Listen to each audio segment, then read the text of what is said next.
protegido e não há nada, nada, nada a temer, pois a força.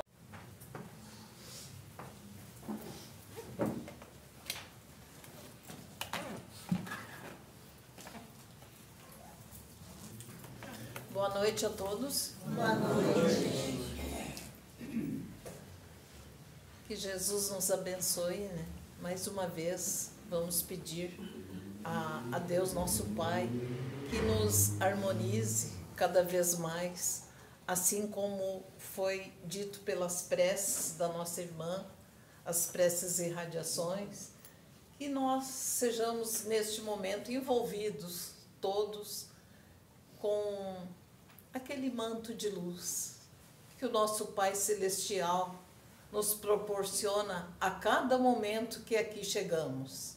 Em nome de Deus, do Cristo e da Caridade, está aberto o nosso trabalho de exposição doutrinária da noite de hoje. Recebendo hoje a nossa irmã Carolina Cardoso, que veio lá do Fonte de Luz de Santo Antônio da Patrulha, da minha terra natal. É bem-vinda, tá, Carolina? E a Carolina vai falar do livro Fonte Viva, A Cortina do Eu.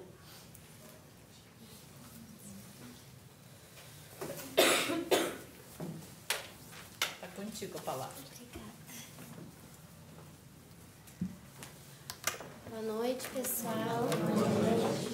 É uma alegria estar aqui nessa casa. Pela primeira vez me emocionei com os trabalhos, com a música, né, que ela nos eleva e nos inspira. E muito grata pelo convite, por este momento único.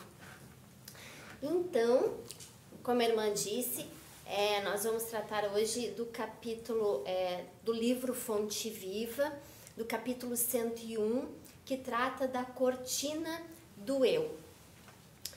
É uma reflexão bem profunda e aqui mesmo a gente já ressalta dois elementos bem importantes, que é a cortina e que é o eu, né? A cortina nós já conhecemos, alguns de nós já temos nas nossas casas, né? Ela serve para quê? Para proteger, né, da luminosidade, não ofuscando ali nos nossos objetos, naquilo que nos pertence, né? Muitas vezes naquele momento que a gente quer tirar aquele soninho da beleza, que a gente quer dar aquela dormidinha, a gente vai lá e fecha a cortina. Então ela serve como uma proteção aos nossos interesses, tá? E o eu é a nossa individualidade, certo? Então o nosso estudo de hoje a gente vai compreender o que é a cortina, né? O que a cortina ela representa para nós. Mas antes de adentrar no capítulo 101 do livro Fonte Viva, eu trouxe um capítulo do Momentos de Ouro, do capítulo 12, que ele vai tratar como título A Diferença, para que a gente tenha ali uma introdução do que nós vamos estudar esta noite, tá? E ele inicia assim: a reunião alcançava a parte final e na organização mediúnica Bezerra de Menezes retinha a palavra. O benfeitor distribuía consolações quando um companheiro o alvejou com azedume. Bezerra, não concordo com tanta máscara no ambiente espírita. Estou cansado de ser hipócrita. Falo contra mim mesmo. Posso, caso, dizer que sou espírita cristão? Vejo-me fustigado por egoísmo e intolerância, avareza e ciúme. Cometo desatenções e disparates. Reconheço-me frequentemente caído em maledicência e cobiça. Ainda não venci a desconfiança nem a propensão para ressentir-me. Quando menos espero, chafurdo-me nos erros da vaidade e do orgulho. Involuntariamente, articulo ofensas contra o próximo, a ambição mora comigo. E por isso, agrido aos meus semelhantes com toda a força da minha brutalidade. A crítica, o despeito, a maldade e a imperfeição me seguem constantemente. Posso declarar-me espírita cristão com tantos defeitos?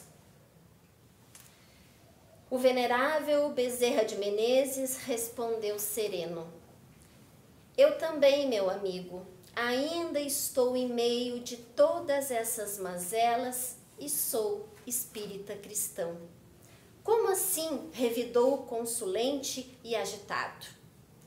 Perfeitamente, concluiu Bezerra de Menezes, sem alterar-se. Todas essas qualidades negativas ainda me acompanham. Só existe, porém, um ponto, meu caro, que não posso esquecer.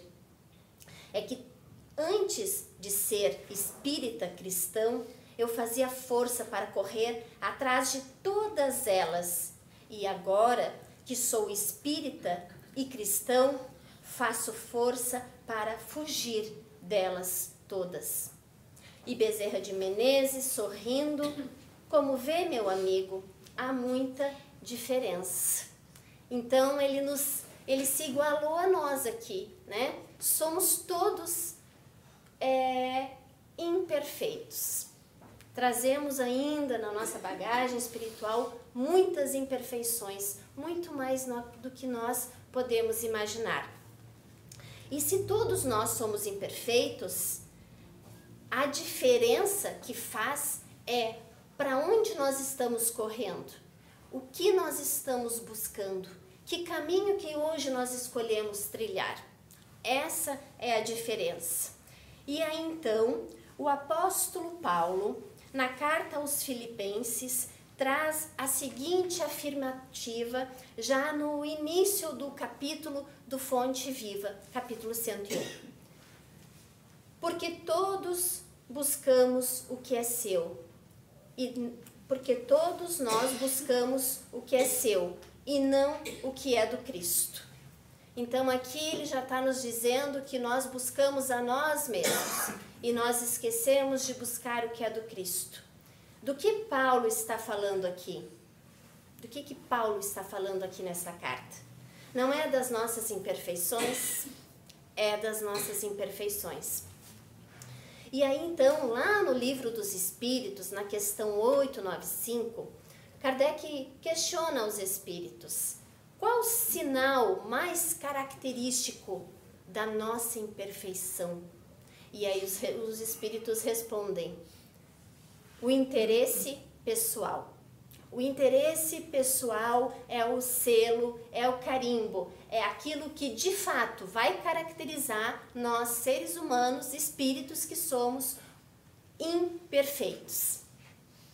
Imperfeitos. E o nosso interesse pessoal, ele está nas nossas entranhas. Por quê? Porque em todas as tomadas de decisões e na nossa vontade há desse interesse pessoal.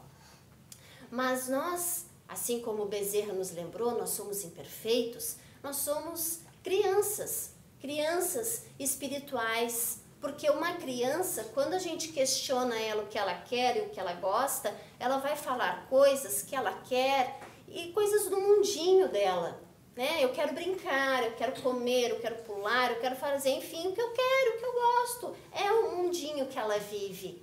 E nós, espíritos que somos como crianças. Nós estamos ali presos dentro do nosso mundinho, fazendo o que a gente quer, do jeito que a gente quer. Isso é um interesse pessoal. Então, Paulo, nesta carta aos Filipenses, que nos traz Emmanuel no livro Fonte Viva, ele nos alerta para quê? Ele nos alerta para que possamos nós estarmos ali receptivos, abertos aos recursos divinos. É isso que ele nos pede, não para nos fecharmos, mas para nos abrir, estarmos ali receptivos de fato. E então, adentrando já neste capítulo, com a reflexão do Emmanuel, que já nos traz assim, em relação a esta frase de Paulo. Em verdade, estudamos com Cristo a ciência divina de ligação com o Pai, mas ainda nos achamos distantes da genuína comunhão com os interesses divinos. Aqui ele já inicia essa reflexão nos trazendo para a realidade, que apesar de estudarmos, ainda estamos muito distantes desta comunhão, desta ligação com o Criador, com o nosso Pai. Só que aí o Evangelho ele nos convida a quê? O Evangelho ele nos convida a essa comunhão, a essa ligação, né? O Evangelho ele tem que ser para nós como um livro de receitas, né? Quem gosta de cozinhar, ainda mais agora no friozinho, no inverno, coisa boa é a gente cozinhar, né? No verão a gente corre, mas no inverno é gostoso. Quando a gente abre ali o livro de receitas e diz ali a receita, o que a gente faz? A gente só fica na leitura? A gente só fica na reflexão? Ou a gente coloca a mão na massa, literalmente? A gente pratica o que está lá no livro de receitas. Mas e no Evangelho? E no Evangelho como é que funciona? Então, Emmanuel já nos traz esta reflexão. E aí ele continua ainda.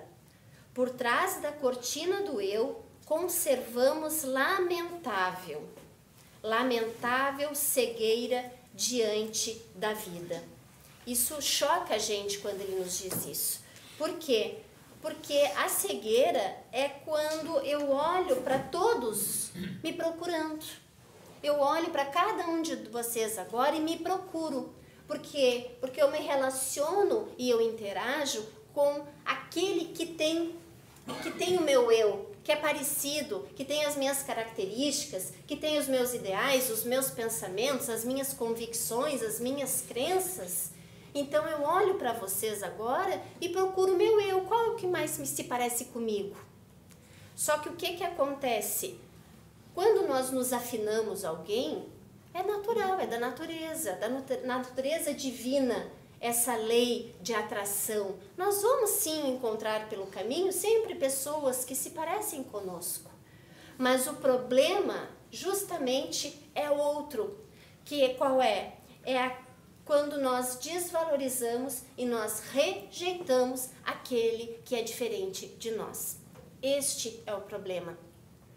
É a nossa incapacidade, a incapacidade do ser humano ainda, tá? De não reconhecer no outro, de rejeitar, né? E aí ele continua essa reflexão. Examinemos imparcialmente. Então, a gente examine sem tomar partido, né? As atitudes que nos são peculiares. Aquelas atitudes que são especiais, que são próprias nossas características, que a gente possa refletir sobre elas.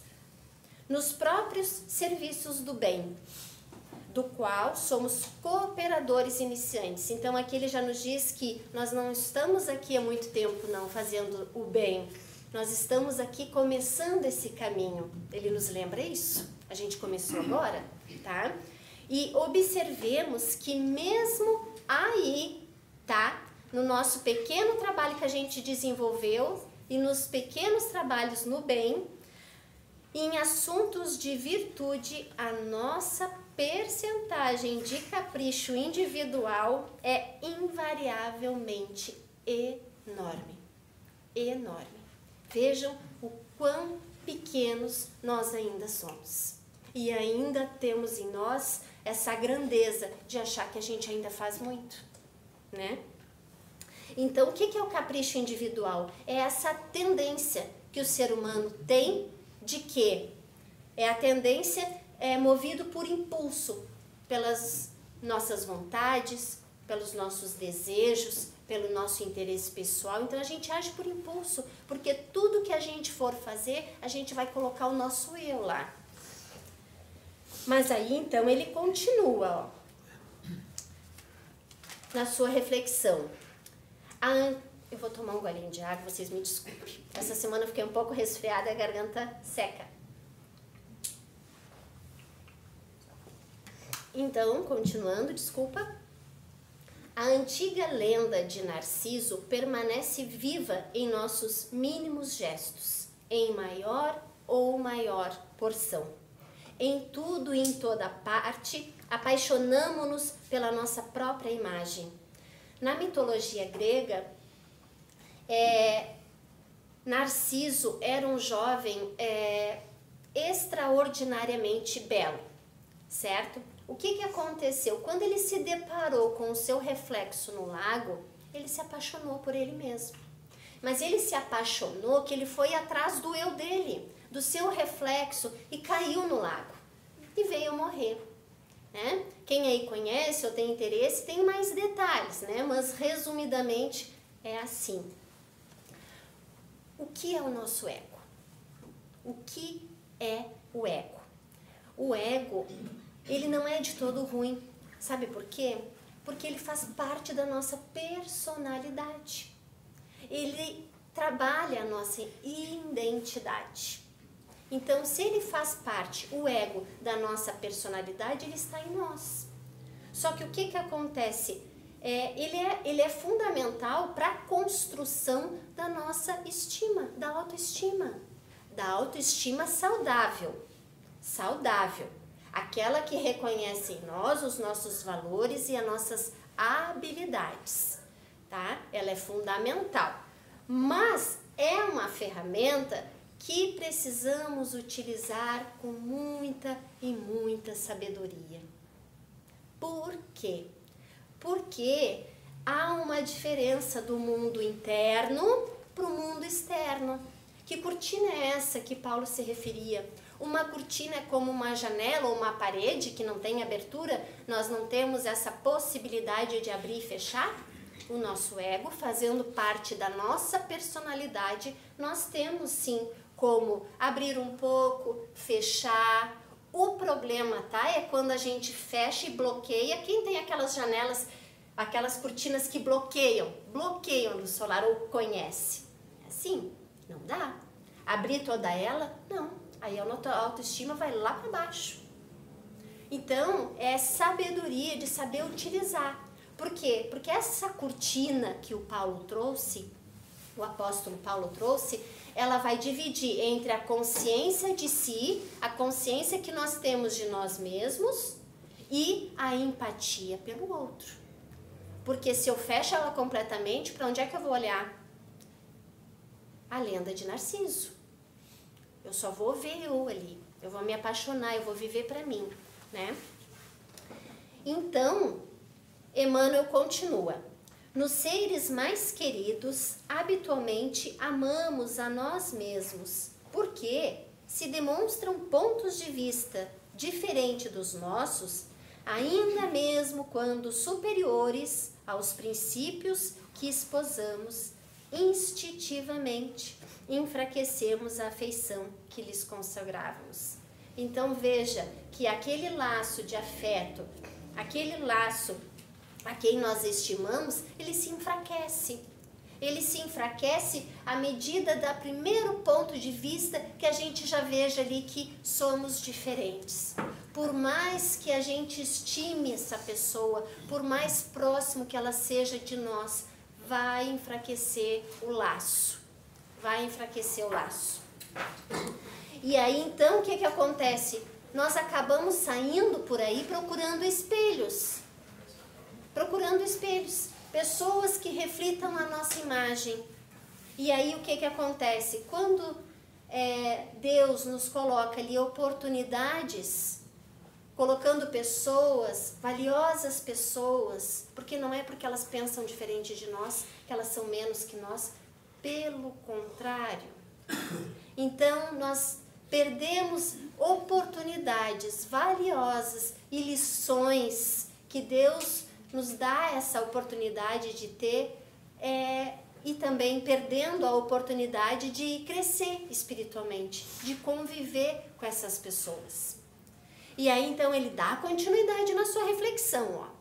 Nas obras do bem a que nos devotamos, estimamos acima de tudo os métodos e processos que se exteriorizam do nosso modo de ser e de entender, porquanto Se o serviço evolui e se aperfeiçoa, refletindo o pensamento de outras personalidades acima da nossa, operamos quase sem perceber a diminuição do nosso interesse para com os trabalhos iniciados.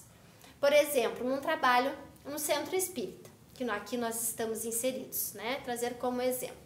Quando nós somos ali o cabeça de alguma área, de algum setor, de algum trabalho, tá tudo ótimo, né? Porque tá saindo tudo conforme eu quero e do meu jeito. Mas e quando o outro vem e toma o meu lugar e ele é melhor do que eu? O que acontece? É legal? A gente se sente bem? Os nossos laços se enfraquecem, se rompem. Como? Diminui nosso interesse. Ai, não quero mais. Não, mudou muito. Ih, já não era como era no meu tempo. Não, mudou. Ih, agora é tudo diferente. É assim. Isso é para tudo, gente. É para nosso ambiente de trabalho, é em casa, em qualquer trabalho que a gente faça, é assim. Então, qual é o segredo da reforma íntima? É justamente a gente não se afastar daqueles que melhoraram e também não se afastar daqueles que pioraram. É essa convivência, é essa relação, é a diversidade, é o diferente. É isso que nos aprimora e que faz nós crescermos. E aí ele continua sua reflexão.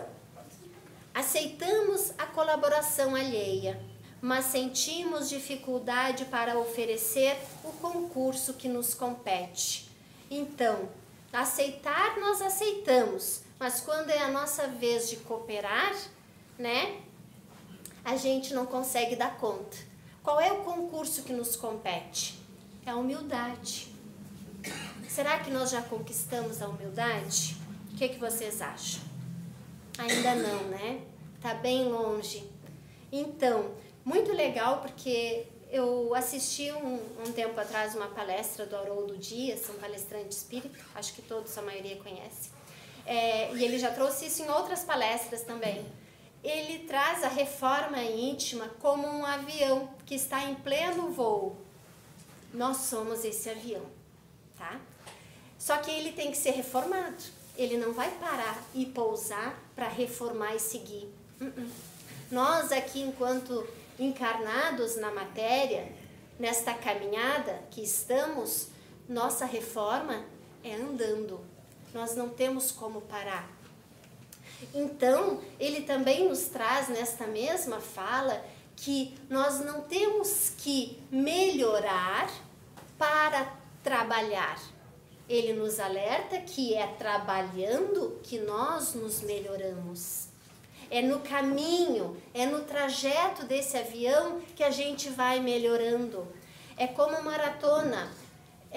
Na verdade, não é a chegada que é o mais importante, é o que a gente trilhou ali, é todas as experiências, é o nosso convívio, é o que nos faz crescer, é a jornada nossa aqui na Terra. É isso que nos engrandece.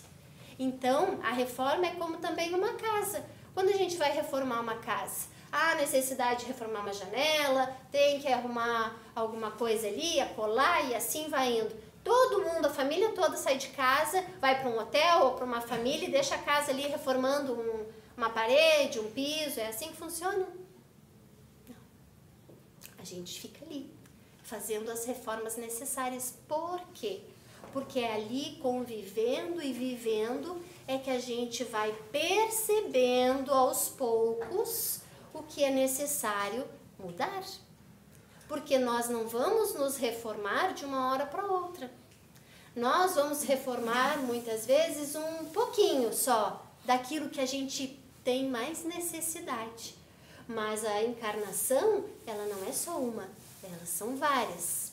Então a gente não pode ter pressa, nós precisamos ter qualidade na nossa vivência. E aí Emmanuel continua. Se nos achamos em posição superior, doamos com alegria uma fortuna ao irmão necessitado que segue conosco em condição de subalternidade. a fim de contemplarmos com volúpia as nossas qualidades nobres no reconhecimento de longo curso a que se sente constrangido. Mas raramente concedemos um sorriso de boa vontade ao companheiro mais abastado ou mais forte, posto pelos desígnios divinos à nossa frente. Então é muito fácil, nós temos muita facilidade de ajudar aquele que está, né, passando por um momento de vulnerabilidade física, social, financeira. A gente ajuda com alegria, coisa mais boa que tem. Mas quando somos nós os necessitados, será que a mesma alegria vem da nossa intimidade? Quando é nós que necessitamos dessa ajuda? Há alguém que é mais forte e abastado, é ele que nos dá a mão e não nós? Como que nós nos comportamos?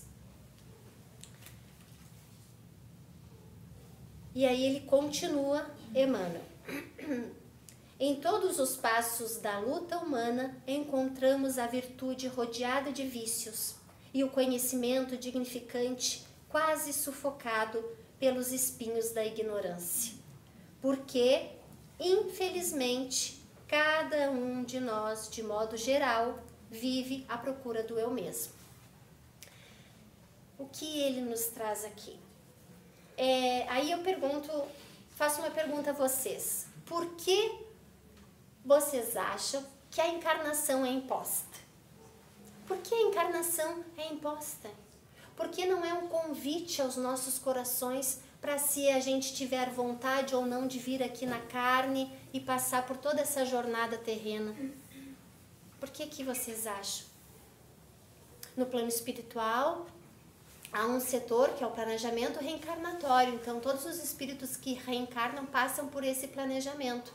Logo depois do nosso desencarne, passado algum tempo, o necessário a cada um de nós, logo nós já somos não convidados, mas avisados. Retornarão à carne, tá? É assim que funciona. Por que será? Porque quando nós estamos no mundo espiritual, vocês sabem que tudo é vibração. Nós estaremos juntos de quem? De quem mais se afina conosco. Faixa vibratória. No plano espiritual há muitas as moradas. Nós sabemos e nós vamos nos encaixar onde mais a gente se enquadre ou se afine. Então todos que ali estão conosco no plano espiritual estão na mesma faixa. Tudo irmãozinho, tudo a mesma coisa. Seja no umbral, seja nas colônias espirituais, estamos em casa. A encarnação é imposta justamente porque é aqui que a gente precisa conviver com diferentes graus de evolução espiritual. Resumindo, com os diferentes de nós. Porque é convivendo e se relacionando com os diferentes é que, de fato, sim, nós vamos ter crescimento espiritual nesta encarnação. Porque se fosse para conviver junto com os nossos, a gente ficaria lá, mas a gente não pode. A gente até que queria, né? Dá aquela vontadezinha, mas a gente não pode. A gente tem que estar aqui. E então, já no nosso encerramento, que é a última reflexão do Emmanuel, e ele traz o seguinte: entretanto, graças à bondade de Deus, o sofrimento e a morte nos surpreendem, na experiência do corpo e além dela, arrebatando-nos aos vastos continentes da meditação e da humildade, onde aprenderemos pouco a pouco a buscar o que pertence a Jesus Cristo, em favor da nossa verdadeira felicidade, dentro da glória de viver. Então, aqui ele nos diz o quê? Que a experiência da morte e da dor abre a cortina. Abre a cortina. Já nós não estamos ali presos no nosso mundinho. Aí a humildade começa a ser trabalhada. Mas, infelizmente, ainda no grau evolutivo que a gente se encontra, a gente muitas vezes só consegue aprender, de fato, no momento da dor, do sofrimento, do sacrifício e muitas vezes até da morte. E Emmanuel, ele trata a palavra desencarnação como a mão niveladora da morte, como que no momento da morte todos nós nos igualamos, nós somos iguais, porque passamos pelo mesmo episódio. Mas minutos depois nós já somos diferentes. Por quê? Porque vai depender da nossa jornada, que o que nós fizemos? Trabalhamos a humildade? Convivemos com os diferentes? Como foi o nosso ego aqui? Como estava a nossa cortina do eu? Aberta, fechada, entreaberta, com sabedoria sendo ali manipulada, cuidada? Aí são os diferentes caminhos. Mas também há outra mão niveladora, que é a da dor, né? Que no momento da dor somos todos iguais. Quando um passa por uma dor física, emocional, é a mesma dor que nós também passamos, quando passamos por esta oportunidade. Por exemplo, quando um ente querido perde alguém da sua família, né? Perde um irmão, uma mãe quando perde um filho. Será que essa mãe, a dor que essa mãe sente, ela é diferente de uma mãe que é católica para uma mãe espírita? Uma mãe que é evangélica? O que vocês acham? São diferentes as dores? Não, as dores são iguais. E aí então, a gente lembra do nosso modelo. Quem é o nosso modelo? Jesus. Ele é o nosso modelo. Ele se denominou o modelo e guia da humanidade, né? Deus enviou a ele para ser de guia e modelo. Foi o espírito mais perfeito que ele enviou à humanidade. E a gente fica procurando nós mesmos sendo o modelo, a régua para os que convivem conosco. Nós somos modelo para ninguém.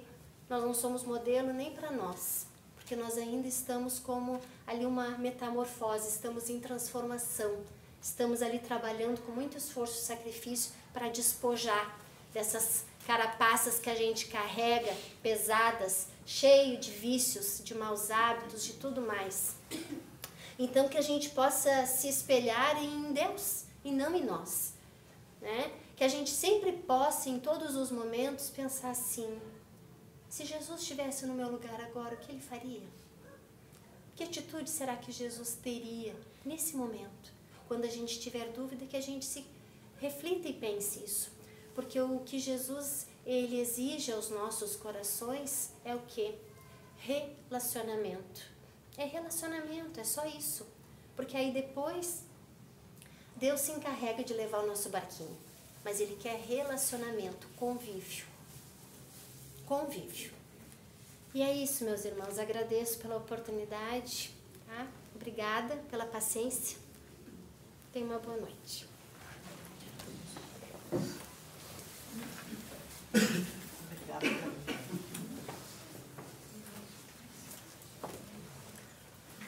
Obrigada, querida.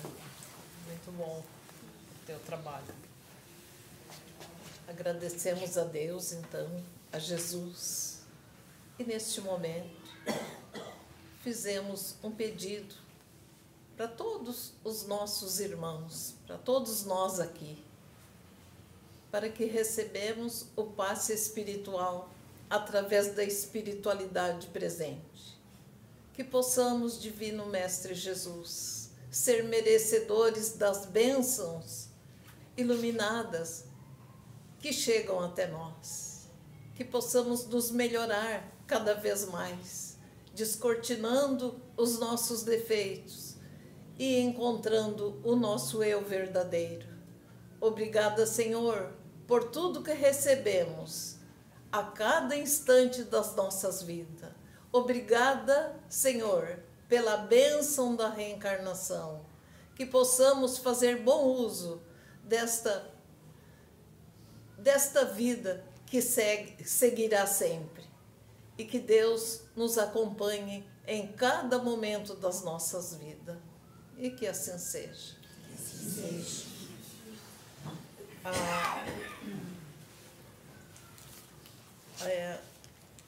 A Ionara, cadê a Ionara? Ah, tá aí. Tu vai chegar aqui e vai fazer os anúncios, né? Eu posso começar para ti? Posso? Queridos irmãos e irmãs, vamos a todos agradecer pela visita ao Luz Eterna. Voltem sempre, será um prazer. Temos lá naquele balcão a água fluidificada, mas não peguem as da sacolinha, deixem essas separadas. Irmãos que são simpatizantes, se quiserem aqui estudar, temos diversos horários. A recepção pode informar. Temos o grupo de jovens, paralelo à exposição. E tragam suas crianças para a evangelização. Amanhã, excepcionalmente, não tem cuscuz nem café aqui. É o preparo para o galeto, que o convite é vendido ali. E vamos todos no domingo, no galeto, com a família almoçar, para auxiliar nossa casa, que quer um som estalar. É isso? Se tiver mais alguma coisa, a Ionara vem completar.